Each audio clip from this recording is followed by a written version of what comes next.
Bueno, Ana María, vamos a conversar un poco. El título de la clase es Genealogías del campo grupal, ¿Sí? pero me gustaría, antes de eso, poder hacer una breve reseña de tu currículum para todos y todas quienes estén presenciando esta conversación en el día de hoy. Ana María Fernández es egresada en el título de psicóloga clínica por la Universidad Nacional de La Plata, ya te estaba haciendo de Mar del Plata. Es doctora en psicología de la Universidad Nacional de Buenos Aires, psicoanalista, especialista en grupos y parejas, analista institucional. Es profesora titular plenaria consulta e investigadora en la Universidad de Buenos Aires y ha obtenido la máxima categoría 1 en investigación y muchísimos premios a su producción científica. En su calidad de profesora titular regular de la Facultad de Psicología de la UBA, ha estado a cargo de la Cátedra 1 sobre teoría y técnica de los grupos desde el año 85 y desde el año 87 de la Cátedra Introducción a los Estudios de Género, la primera en Latinoamérica. Se jubila en el año 2014 y a partir de allí se desempeña en dichas unidades académicas como profesora titular plenaria consulta. Ha sido invitada a numerosas universidades extranjeras y nacionales también. Y en el año 2000 recibió el premio a su sobresaliente desempeño en el ámbito social y su indiscutible relevancia en la sociedad, otorgado por Naciones Unidas para la Mujer. En 2011 fue nombrada investigadora honoraria del Centro de Investigaciones Sociales y Educativas del Norte Argentino en Salta, y en 2012 ha recibido el reconocimiento Mujeres Luchadoras de Latinoamérica por MUMALA. En 2012, 2013 y 2017 recibió el diploma en la excelencia académica, otorgado por la UBA. En el 2016 recibió el premio Fornex, Diploma al Mérito en Humanidades, y el premio Conex Platino 2016 en la categoría a la personalidad con la trayectoria más significativa en la última década. Y en 2018 recibió la distinción de graduada ilustre de la Universidad Nacional de La Plata. En 2020 ha sido condecorada como socia honoraria de la Asociación Argentina para la Investigación en la Historia de las Mujeres y Estudios de Género, y en el 2022 recibió el reconocimiento al compromiso en Derechos Humanos y Salud Mental en el Encuentro Federal de Derechos Humanos, otorgado por la Secretaría de Derechos Humanos de la Nación Argentina. En el año 2023 te convertiste en doctora honoris causa de la Universidad Nacional de Mar del Plata, que para nosotros es el título. Y que yo honro todos los días. Completamente. Ha sido autora de numerosos libros que fueron traducidos en muchísimos idiomas. Algunos ya no se pueden conseguir, pero están disponibles en tu página web. Y nos vamos a centrar en la conversación de hoy en 4, que son los que tenemos circulando por acá, que son el campo de lo grupal, instituciones estalladas y jóvenes de vidas grises. Voy a poner alguna observación y recomendar las lógicas colectivas para quienes tengan ganas de profundizar en los conceptos que vamos a abordar hoy. Bueno, si te parece, Ana María, me gustaría que empecemos por ahí haciendo un recorrido por el capítulo 1 de instituciones estalladas, que es legitimar lo grupal. Sí. Era la pregunta que haces, y ahí contás un poquito que en realidad ese capítulo es una reescritura de una conferencia que habías dado en el año 1987, y que una de las cuestiones por las cuales se había decidido su reedición era que no se podía conseguir esa conferencia que había sido publicada en lo grupal, Sí. pero que también había otras cuestiones de órdenes del contexto que tenían que ver con la reescritura de este capítulo. Y decías algo así como que observabas que en ese momento había algo del orden de el desfondamiento en las instituciones públicas del sentido de la práctica profesional en lo público. Sí. ¿Te parece que hoy, en este momento de la historia, recorridos muchos años, sigue insistiendo esto, o que las prácticas profesionales en el ámbito público han adquirido otra significación? Las dos cosas. Las prácticas públicas, sobre todo en las instancias donde hay una idea del Estado presente, que no es uniforme a todo el país, uno ve que el envión de las prácticas es enorme y no paran de inventar dispositivos, etcétera, y por supuesto lo grupal cobra allí un protagonismo casi lógico. Al mismo tiempo, a lo largo de todos estos años, estamos hablando desde los 80 a la fecha, nunca de igual modo ni con las mismas instituciones, pero hay una insistencia en relación a que las verdaderas prácticas son el dispositivo privado de pacientes en un dispositivo del 1 por 1, que eso es un verdadero análisis, no las prácticas colectivas o grupales o institucionales, con lo cual ya desde mediados de los 80, que acontece algo que fue posterior a la llegada de la dictadura, todavía en dictadura, pero la llegada de la dictadura y finales del último gobierno constitucional, ya había una clara represión a los dispositivos colectivos. Bueno, han desaparecido de sus lugares de trabajo compañeros valiosísimos. Todo esto, nosotros trabajábamos en La Plata, en el Servicio de Sanidad de la Universidad de La Plata, y habíamos empezado a implementar grupos psicodramáticos prolongadas. Entonces decían que como las hacíamos el sábado, las prolongadas, y llevábamos almohadones para el psicodrama, hacíamos orgías. No, bueno, todo era así. Pero los 70 traían un empuje de las prácticas colectivas, de las terapias de pareja, las terapias de familia, los espacios de familiares de pacientes internados en neuropsiquiátricos, en fin, muchísimas actividades ligadas a la clínica colectiva. Estuvo la maravillosa, el maravilloso plan que se hizo en el Hospital Evita, que ahí se formaron muchísimos colegas. En fin, los 70, los 60 y los 70, tanto en lo privado como en lo público, fueron de mucho auge e inventiva en relación a dispositivos por fuera del clásico dispositivo PSI del 1 por 1. Fue mucha la movida y mucha la represión posterior. Fue muy grave todo eso, desaparecieron el trabajo con grupos en el hospital, nadie hacía grupos en consultorio porque más de 3 era subversivo. En fin, cuando vuelve la democracia, con toda la alegría y la ilusión política que nos animó a muchos de nosotros, volvimos a las instituciones. Digo volvimos porque, por ejemplo, yo tuve una cosa que se llamó prescindibilidad política, por lo cual por 10 años no podía entrar a ninguna institución pública. Y que yo cumplí rigurosamente. Bueno, la primera vez que puedo entrar fue al Centro de Salud número 1 en Buenos Aires, y en el momento que estoy subiendo la escalinata, muy contenta porque volví al hospital, que me pedían que diera una charla, no me acuerdo qué era, una supervisión, en ese momento se me cruzó un pensamiento que es: mi Dios, yo estoy viniendo acá a reemplazar a Mimi Langer, que era la que hacía esta tarea en este centro. Bueno, me corrió frío, por supuesto, ¿no? Así las cosas. Sin embargo, nos encontramos con otra realidad en ese momento, que era que no había actividades grupales, ni se inventaban dispositivos barriales o comunitarios, y había un acendrado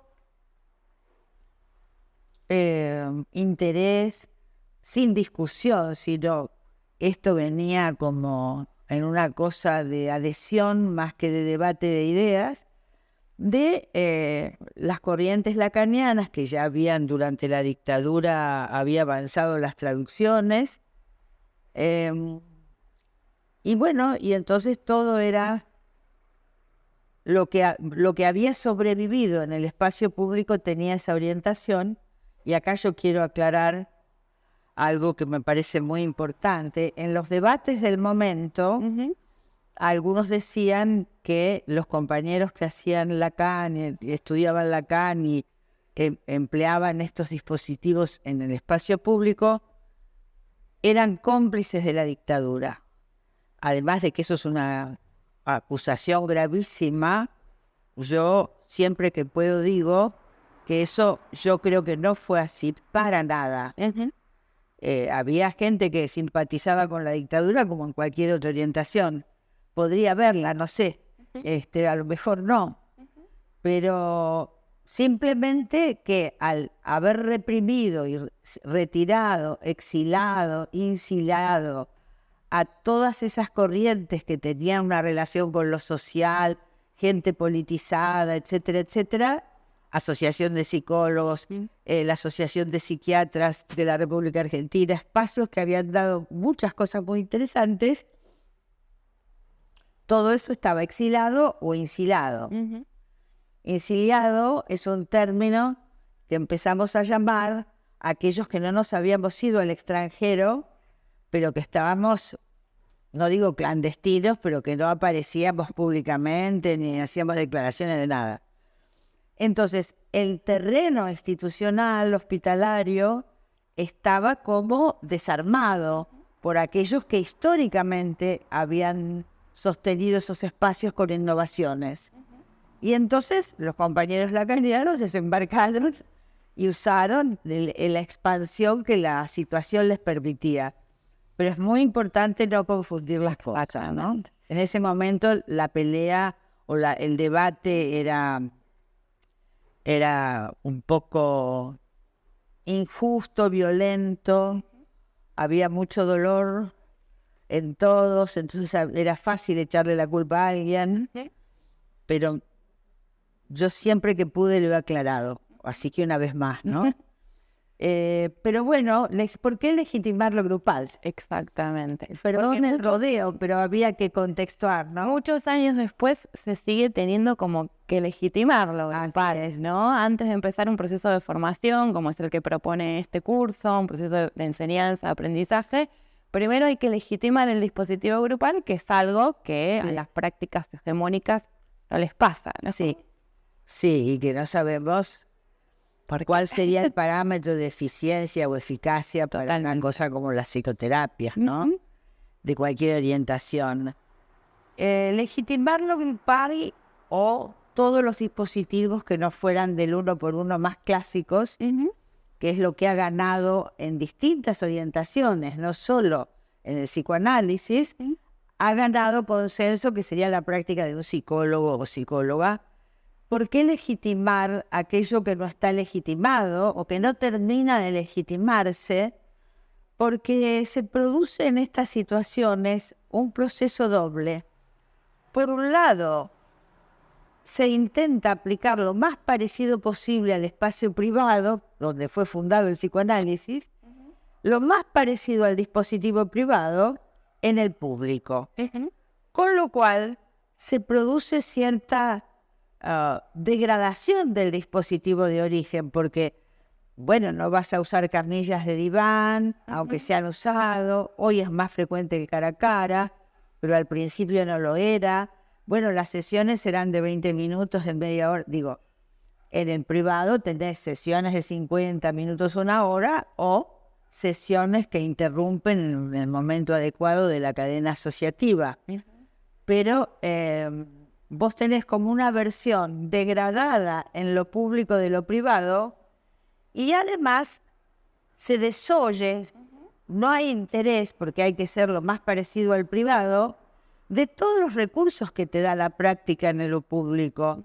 De pronto, suponte un niño, una niña con dificultades de conducta en la casa, en el colegio, bueno, podés consultar a los maestros, podés compatibilizar con el clínico que atiende a ese niño o niña, en fin, hay una cantidad de recursos de trabajo en equipo que en el consultorio por su propia definición no se hace.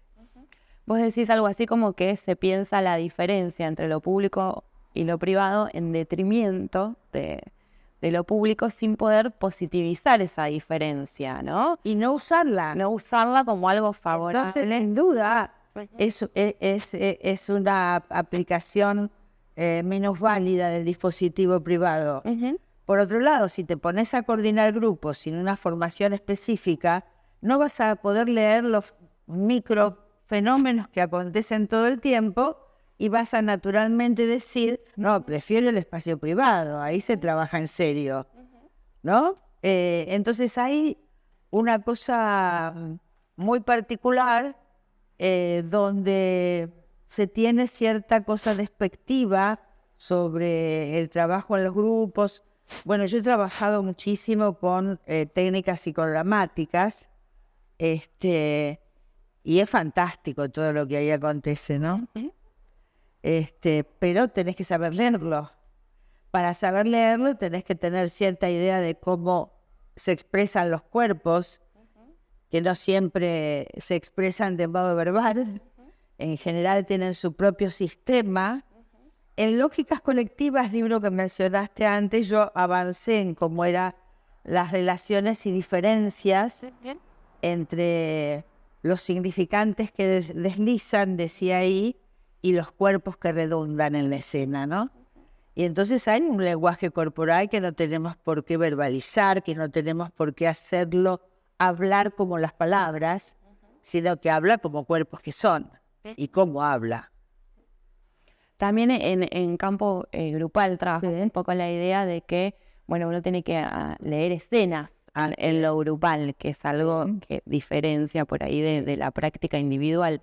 Pero volviendo un poco al tema de la legitimidad, pensaba que si uno lo quiere ilustrar de alguna manera, digamos, si un usuario o una usuaria de un dispositivo de salud mental abandona un espacio individual, seguramente que se leerán la responsabilidad que da por parte del usuario o usuaria y no hacemos preguntas en relación al dispositivo. Sí. Si pasa algo similar en un dispositivo grupal, revisemos el dispositivo, que quizás sea ese el que expulsa. Bajo sospecha. Exactamente, es la palabra justamente sospecha. Y por eso me gustaba mucho atarlo con Jóvenes de Vidas Grises, porque ahí vos haces una pregunta ya no por la legitimidad del dispositivo, sino por la hospitalidad de los dispositivos. Sí. Me parece que al salir de la idea de la legitimidad es como el privilegio, el que lo tiene no lo quiere soltar. Entonces hay, digamos, construcciones teóricas validadas que quieren seguir sosteniéndose como legítimas. Claro, es la pelea por la verdad. Y para poder sostenerse tiene que haber otros que no lo sean, porque claro. si no... En cambio, en la pregunta por la hospitalidad, ahí me parece que se dirige ya hacia los dispositivos y no tanto hacia los cuerpos teóricos o los usuarios o usuarias de los dispositivos. Y al preguntar por la hospitalidad de los dispositivos, si yo trato de revisar mis prácticas y me encuentro con que solo hay una, que la aplico a todos y a todas por igual, se abre una posibilidad de pensar que en este acto de respetar la singularidad termino ofreciendo una técnica lo más homogeneizante posible, ¿no? Que no respeta ni en la enorme población que pueda asistir a un servicio de salud, ni su diversidad, ni su heterogeneidad. Claro. Poder pensar en los dispositivos nos permite empezar a pensar que tiene que haber una multiplicidad de ellos, ¿no? Pero para eso yo me tuve que hacer una pregunta de algo que parece muy obvio, A ver. que es, ¿por qué razón? Si yo, como vos, como todos, valoramos extremadamente la singularidad de la escucha, y así debe ser, ¿por qué razón a todos les ofrezco el mismo dispositivo?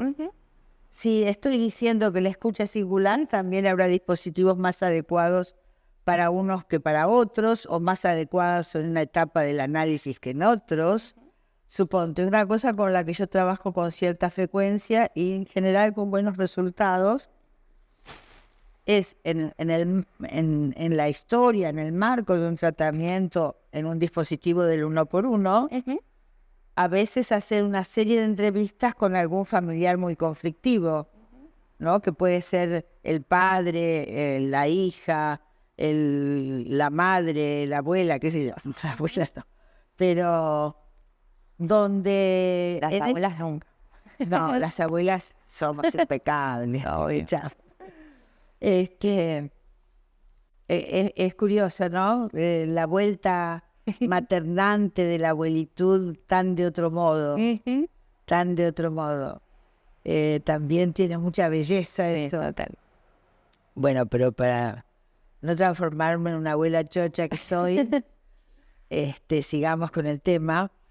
hay un punto conflictivo de mucho dolor, de mucha hostilidad entre dos integrantes de una familia, por ejemplo, o entre todos, o en un familiar que ha muerto, pero hay una cosa del duelo muy difícil que pone en riesgo muchas veces hasta la vida de algún integrante de esa familia. Pienso en este momento en una familia que eran varios hermanos, que el padre había acosado en abusos muy crueles físicos, no sexuales, a todos los hijos. Era un militar de carrera,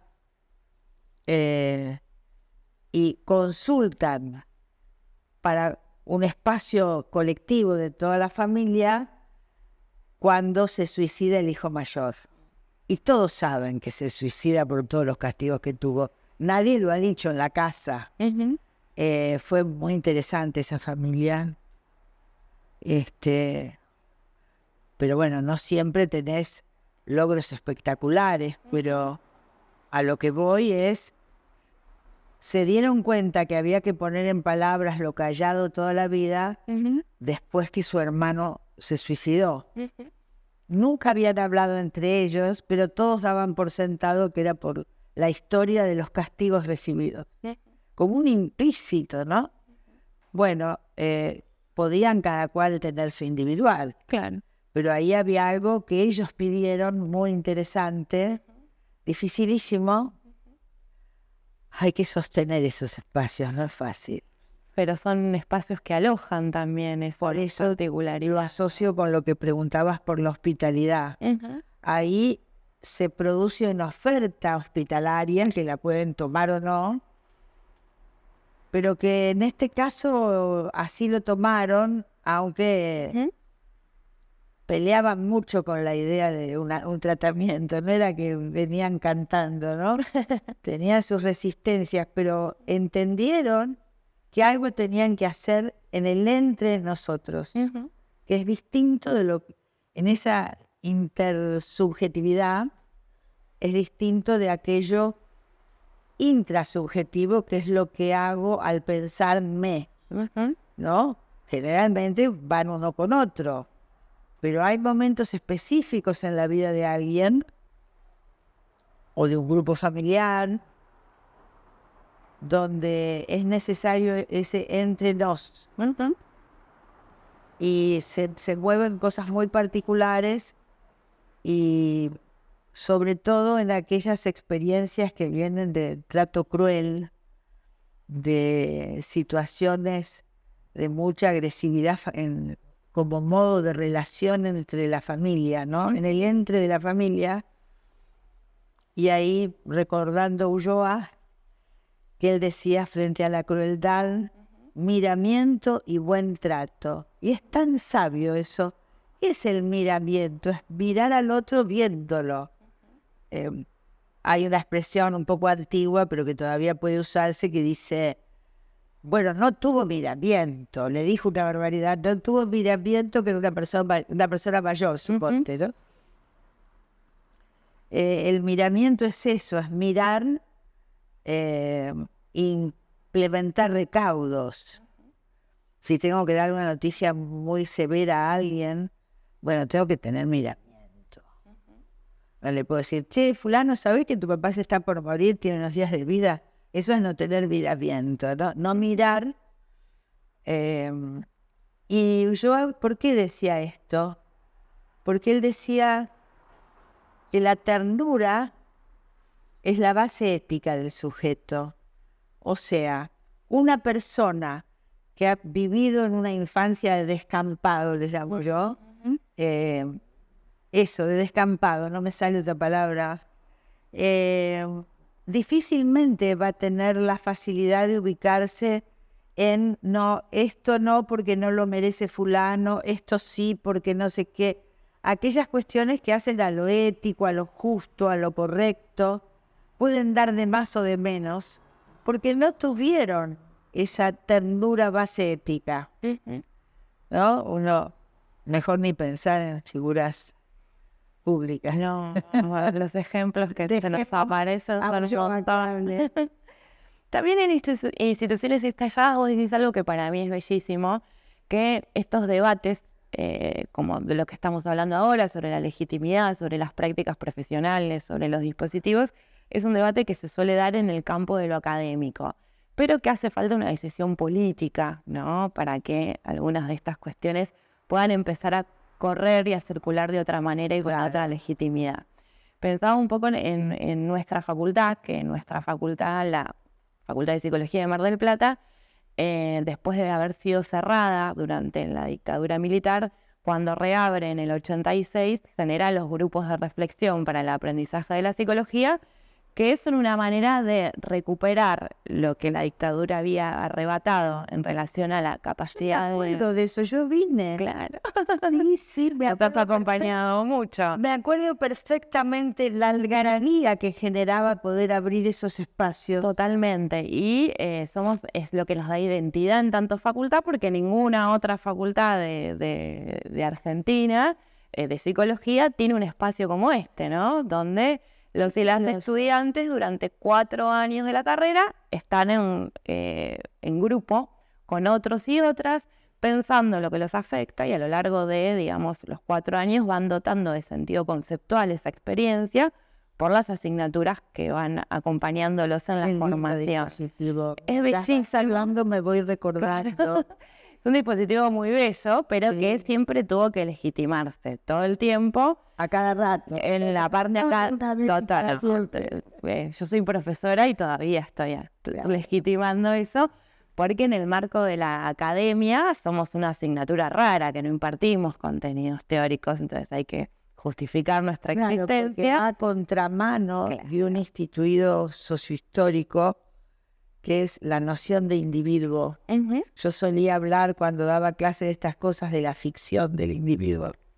Hasta que un día me agarró Besetti y me dice, muy lindo lo de la ficción, pero además de ficción hay una brutal realidad de lo individual. No, por supuesto. Bueno. Entonces cuando hablaba de eso ya aclaraba. Besetti me dijo, pero hablando en serio, está la idea de indie, ¿no? De que lo humano es de personas individuales, hasta la noción de sujeto con toda la complejidad filosófica que tiene, también remite a uno. Y eso es una construcción de la modernidad, que el individuo, el sujeto, el voto, en las democracias representativas, que por supuesto una sola persona, un hombre, un voto, hoy diríamos una persona, un voto,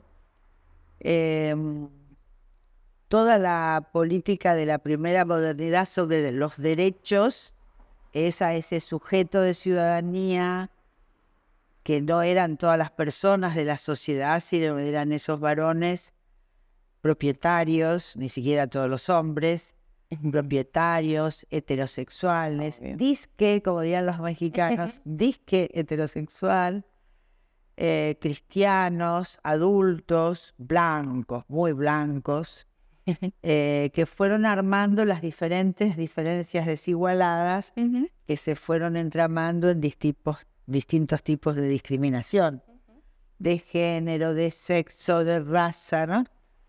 Pero la modernidad armó un discurso de sujeto universal, que en realidad ese sujeto de derechos, andando los siglos, nos dimos cuenta que era para muy pocos varones, ni siquiera para todos los varones.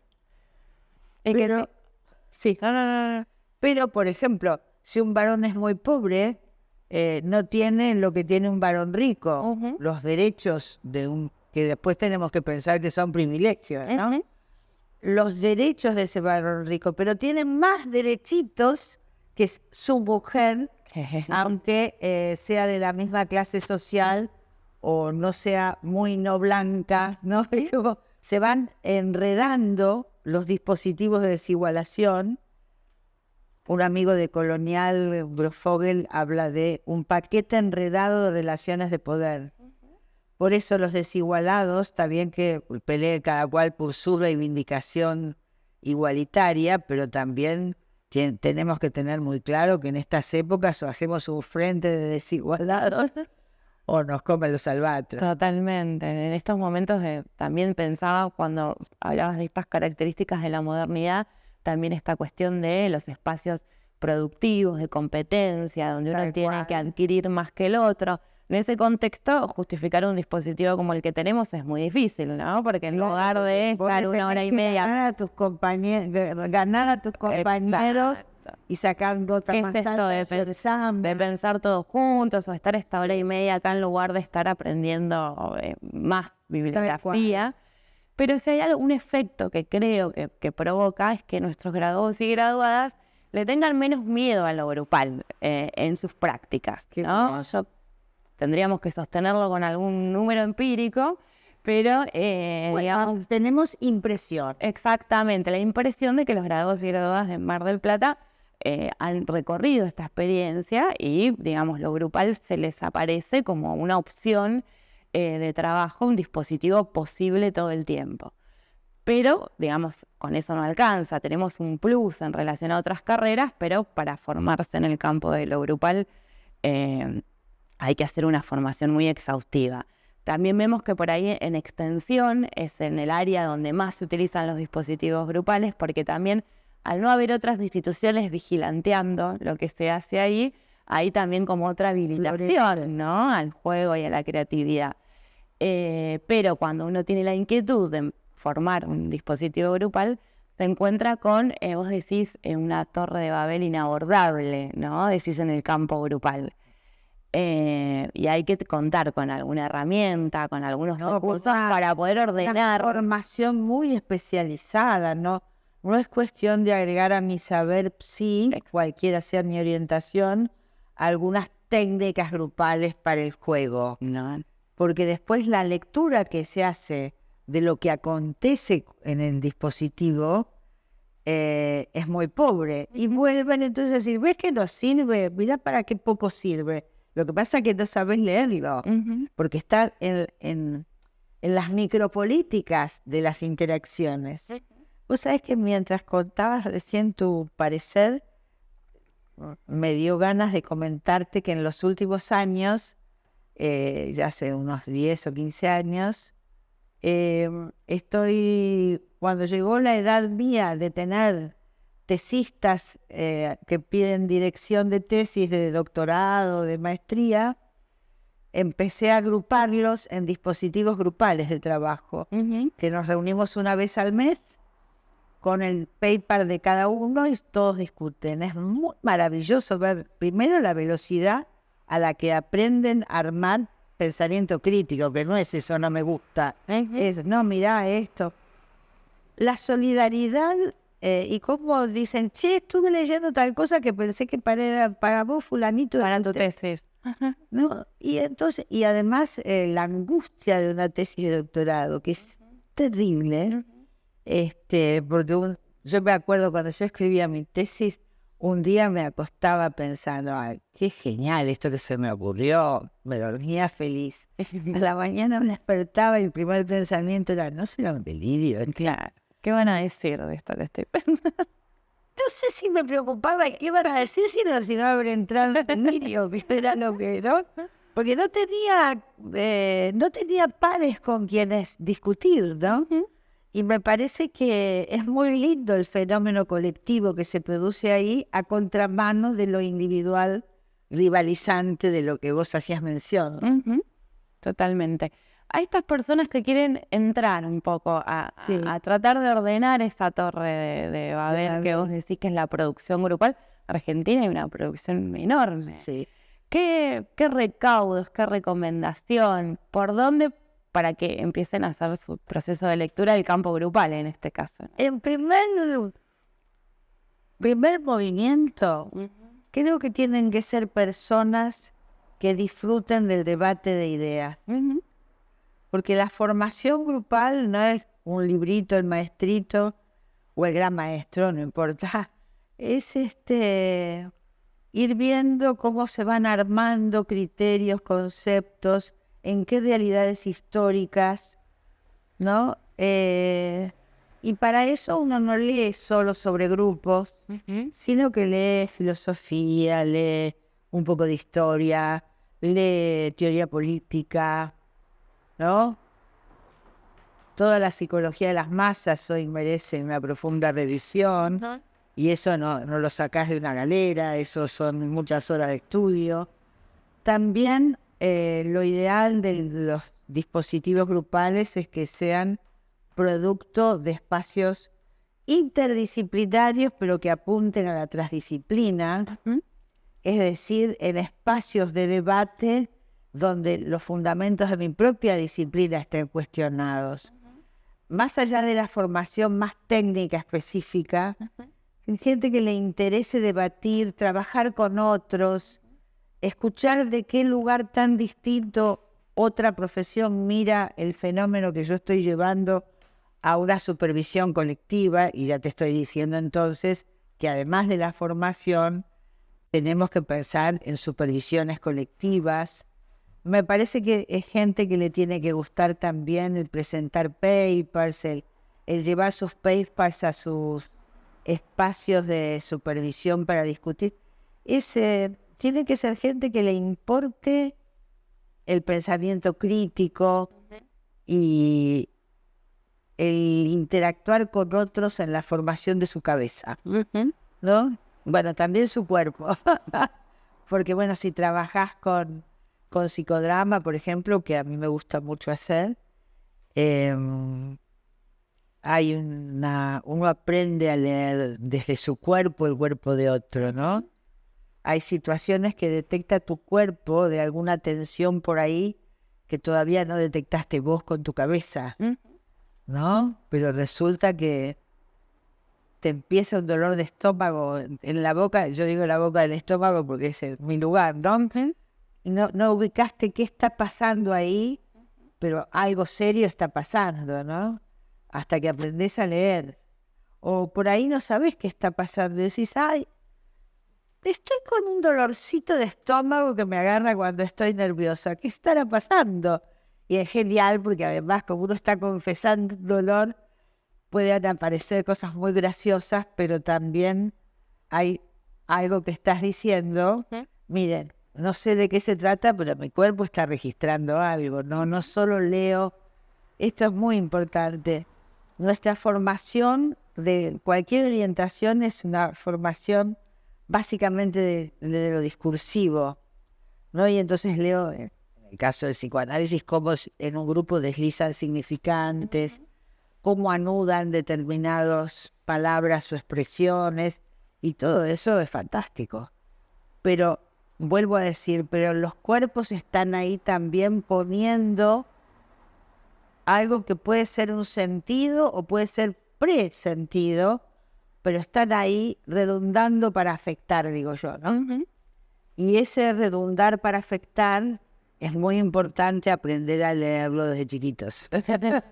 Desde que está la formación. Yo he tenido maestros de lo grupal muy maravillosos, debo reconocer, como mi primer maestro fue Armando Bauleo, con el que a través de él fui conociendo a Pillon. Después conocí a Pillon, que era un personaje excepcional.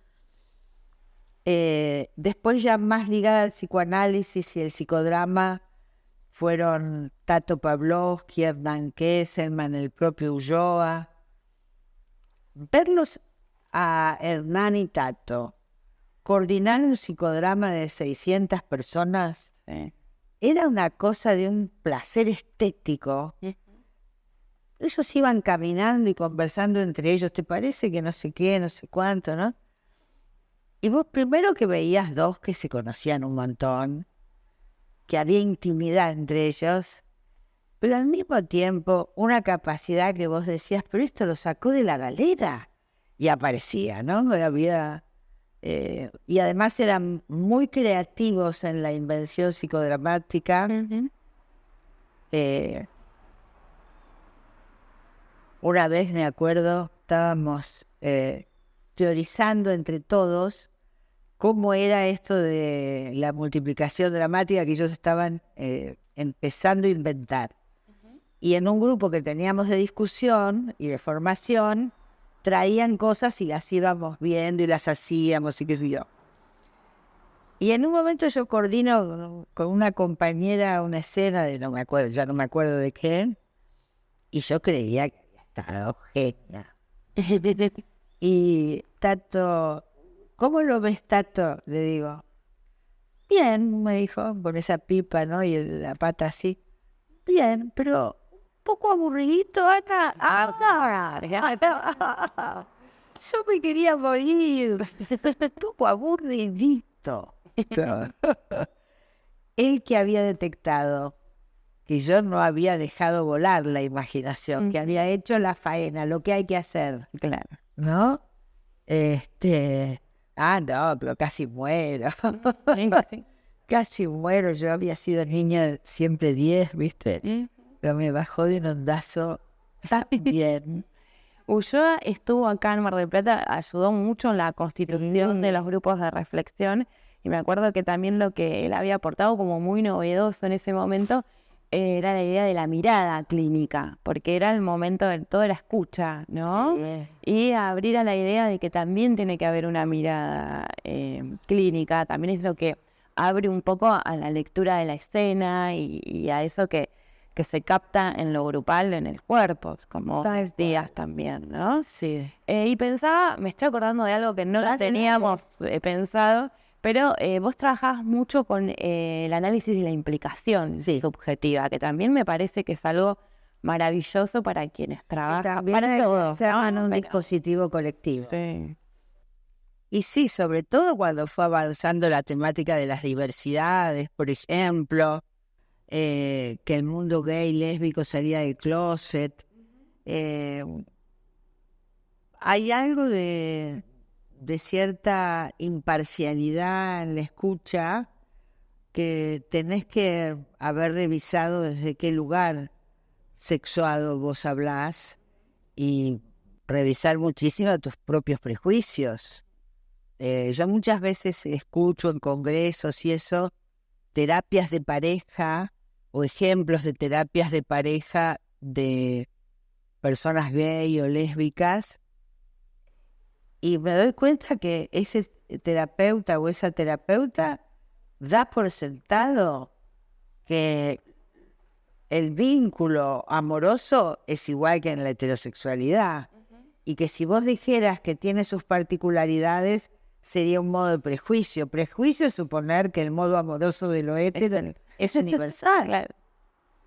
Ni es universal, ni fue siempre así, ¿no? Hay toda una romantización del amor de pareja, de lo matrimonial, que también lo hay, por supuesto, en las parejas no heterosexuales. Pero la dinámica de constitución de un vínculo, lo pulsional que ahí se despliega, es un poco distinto. Pero porque no podés universalizar el modo de amor de las mujeres hetero, por ejemplo, que está ligado a cuestiones muy complejas de la subordinación de género, el príncipe azul, el buen candidato es alguien de buen pasar, todo eso que está tan naturalizado, la dinámica erótica de lo pasivo y lo activo es totalmente distinta. La propia práctica erótica es muy particular en cada diferencia, no solo en cada pareja, ¿no? Bueno, nada de todo eso está sobre el tapete. Obviamente, las personas que son parte de las diversidades, con lo cual otra vez estás diciendo, lo universal es lo hetero, el resto es la diversidad. Te crees re democrático, ¿no? Totalmente. Pero bueno, en esas diversidades tienen registro de que una oreja hetero no pesca mucho.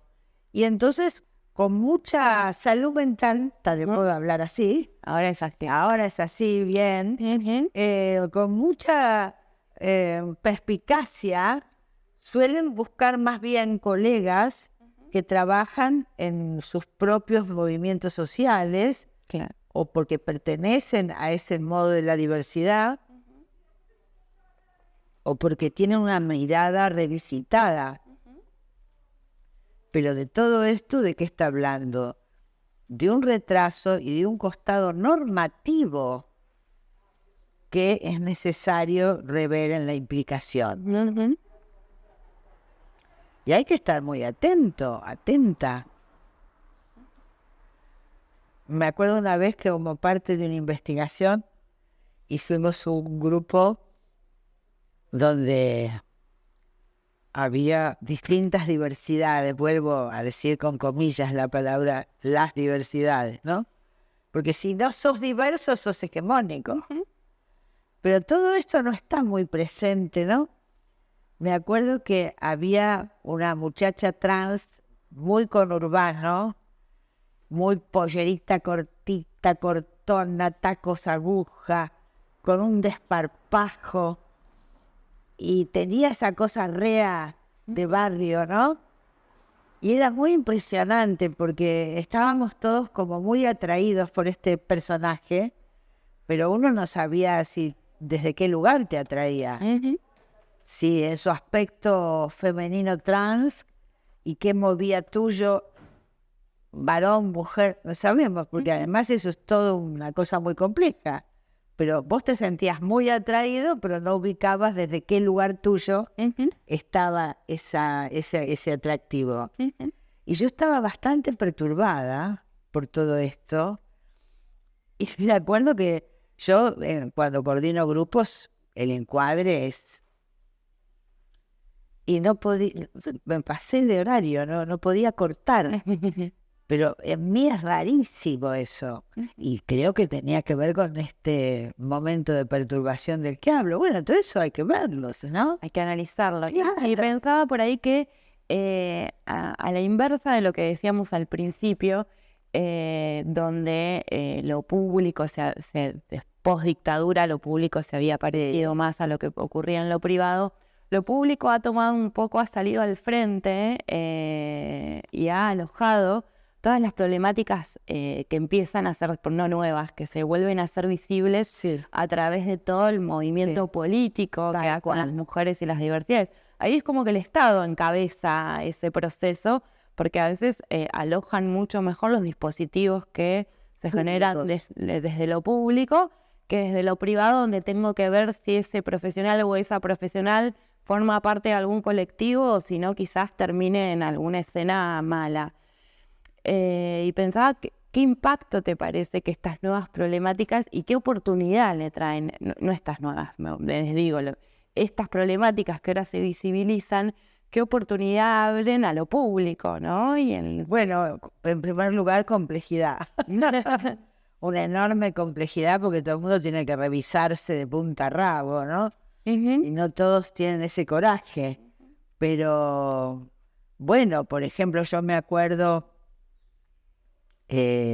cuando las primeras trans les daban empleos en el Estado, que decían con congoja, bueno, primero no tenían baños trans, entonces al de los varones ellas no querían ir con razón, pero las mujeres en el baño de mujeres les decían que no querían que ellas estuvieran ahí. No me vas a decir que se sentían amenazadas, era una incomodidad de otro orden. Bueno, todo eso hay que trabajarlo mucho con les trabajadores, porque no todo es sencillo. Pero por otro lado, también desde los dispositivos de políticas públicas del Estado, te ves obligado a revisar currículas universitarias, no solo de cómo enseñar qué es una política pública, sino también cómo trabajar las diferencias o diversidades. Hay que hablar con lenguaje inclusivo o no en una disposición ministerial, por ejemplo. Bueno, eso va cambiando ahora aceleradamente porque estamos viviendo un momento donde pareciera ser que es muy importante volver a los cauces naturales de todas las cosas. Entonces, nada de lenguaje inclusivo, nada de esto, nada de aquello. Bueno, se verá. Es un problema político, es un problema cultural, es un problema de los colectivos militantes, es un problema de la gobernabilidad. recién empieza esto de como una intención de poner las cosas en su lugar, como si nos hubiéramos ido de madre, valga la expresión. Y bueno, habrá que ver, la política es eso. La política es eso y lo político funciona a través de canales no muy visibles. No es la política de los partidos solamente, ¿no? O qué pasa en el Senado, qué pasa acá, qué pasa allá, de los espacios de la representación, que no sabemos cómo van a ir procesando, sino que también pasa en ese germinal de lo político, que no es lo partidario, que es como los colectivos se expresan. Bueno, ha habido una marcha en defensa de la universidad pública inmensa en todo el país. Bueno, veremos qué aceptación tiene toda esta política de volver a... Digo volver porque no puedo dejar de pensarlo como un retroceso. Seguramente otros pensarán que vamos camino a la libertad. Bueno, me cuesta pensarlo así, creo que... Pensaba que los que somos bonaerenses, por suerte, todavía estamos en este espacio donde podemos seguir abonando a la construcción de más política pública en salud, una política pública que aloje en la diversidad a todos los bonaerenses y bonaerenses que pueden requerir de la intervención de este Estado presente y amoroso, como lo pensamos nosotros y nosotras. Y hay algo de eso que por ahí tengamos que redoblar para... Y sin duda, pero también para poder avanzar ustedes van a necesitar que todos los que no somos bonaerenses no discutamos tonterías, ¿no? Y que también podamos venir de vez en cuando y decir, acá estoy. Estoy para todo lo que amplíe los márgenes de participación, disminuya la exclusión, etcétera, etcétera, ¿no? Pero todos tenemos que cuidar un espacio que sea conservado, ¿no? No sé si todo el mundo tiene claro eso. Me preocupa. Pero bueno, en el andar se irá viendo. Ana María, yo quiero agradecerte tu generosidad, como siempre, para transmitir tu pensamiento, para volver a pensar lo que pensaste, siempre muy amorosamente con quienes te interrogamos, y para estar acompañando también estos procesos de formación y de construcción de dispositivos siempre novedosos, que siempre hay que legitimar, y que eso también nos tiene formados y con mucha esgrima, ¿no? Bueno, me contaban que este curso tiene muchísimos inscriptos, así que porque a veces uno mira los fenómenos desde la capital, y es cierto que en el espacio público capitalino lo grupal no tiene mucho desarrollo hoy día, pero no es así en todas las provincias. Y ustedes son un ejemplo de eso. Entonces me parece que esta vez federal será de las provincias a explicarnos y enseñarnos cómo trabajar. Yo creo que anoche lo conversábamos, las universidades y los colegios de psicólogos tienen mucho que dar hoy a la hora de repensar los perfiles profesionales y qué cosas esenciales deben enseñar las currículas, ¿no? Las currículas deben tomar este desafío de la época de cómo imaginar una política pública, cómo diseñarla, cómo aplicarla o implementarla. Yo diferencio aplicar de implementar una política pública. Aplicar es que de arriba te dicen esta es la política pública, vas y aplicas. Implementar es que en cada lugar de base se aplica, pero con los recursos de esa zona inventando nuevas cuestiones. Y eso lo he visto en acción maravillosamente, por ejemplo, en las mesas locales de la ministeria, o sea, el Ministerio de Mujeres y Diversidad de la provincia, y tienen equipos fantásticos que van avanzando. habían hecho, no sé, tenían mesas en 100 y pico de... Cuando trabajé con ellos, ponele 120 municipios y estaban muy preocupadas porque les faltaban, no sé, 14, estoy inventando las cifras porque no las recuerdo. Y eran 2 o 3 pibas que estaban armando todo eso con una polenta maravillosa, ¿no? Entonces hay mucho para aprender. A veces me gusta pensar que quienes trabajan en los territorios, en salud, en género, tienen que al revés, ir a las universidades a contarnos cosas, Totalmente. ¿no? Pensá una situación hipotética en la cual mañana tenés que hacerte cargo de un servicio público de salud. ¿Municipal? No, Provincial, que más lindo. ¿En hospital? ¿O en barrio? En un hospital, pensemos, ¿no? Para pensar un poco en los libros que abordamos hoy. ¿Cómo no? ¿Por dónde comenzarías?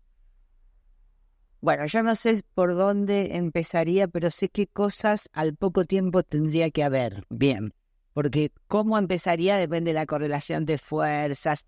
En general, como Papá Noel o como el último orejón del tarro. Hay muchas cosas a evaluar por dónde empezar, pero al poco tiempo creo que un servicio de salud, imagino un dispositivo de atención primaria, por ejemplo, en fin, me parece que tendría que tener varias cosas. Una principal que sería dar algunas herramientas para el resto de los profesionales en técnicas de tamizaje, que es cómo instruir a los médicos de todas las especialidades, enfermeros, etcétera, etcétera, para detectar situaciones de violencia y riesgo, que no pasan necesariamente por una persona, una mujer que consulta por eso, más bien todo lo contrario. Entonces, ya eso es una actividad que te tenés que juntar con gente de diferentes ramas. Habría que armar, si lo que importa es el desarrollo de dispositivos grupales, habría que armar un curso breve pero bastante intensivo de los distintos modos de implementar grupos. Las supervisiones serían grupales, el trabajo, la reunión de equipo sería imprescindible una vez por semana, el Ateneo una vez por mes. Digo todo esto porque es el modo en que un servicio está vivo.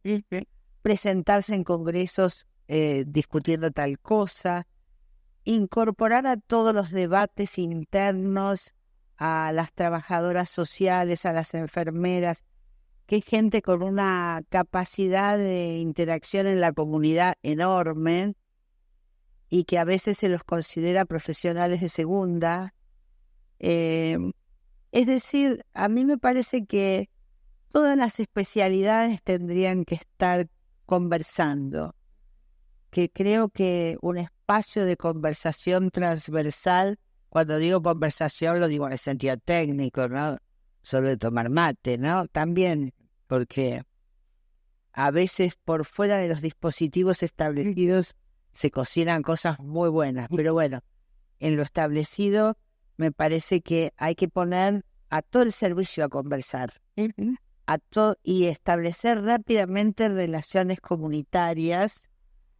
La salud será comunitaria, no será. Si un pibe hay que sacarlo de la droga, tengo que poder hablar con la comisión del club de barrio para que lo metan en el equipo de fútbol. Además de todas las terapias y de todo lo que querramos hacer, los lugares de la comunidad que generen interacción, porque una habilidad enorme del capitalismo en todas las épocas y en esta ni hablar, es que es una fábrica de producción de soledades, cosa que digo siempre.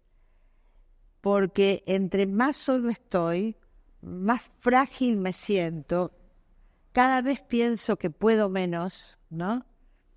Y el intercambiar con otros genera una potencia vital muy interesante, ¿no? Pero el capitalismo no es malo, no es ni malo ni bueno, no es una persona que es mala, es cómo se reproduce a sí mismo. Entonces, en ese modo de la reproducción, las cuestiones que hacen a cuestiones que hacen a la reproducción de la riqueza económica, implican una serie de reproducciones de otro orden que son muy eficaces en el aislamiento, ¿no? En aislar. Y entonces, un modo de trabajar salud es romper aislamientos.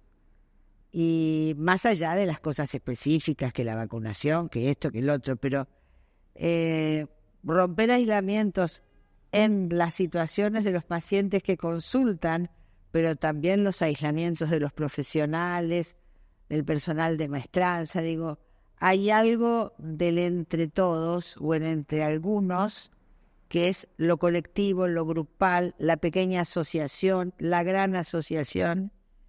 Y eso es como, para mí, los dispositivos grupales, cuando son diversos, arman como una máquina en movimiento y se van complementando unos dispositivos grupales con otros de otro orden, y entonces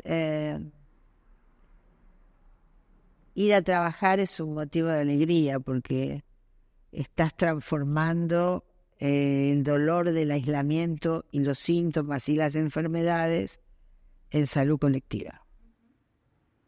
Gracias, hermoso.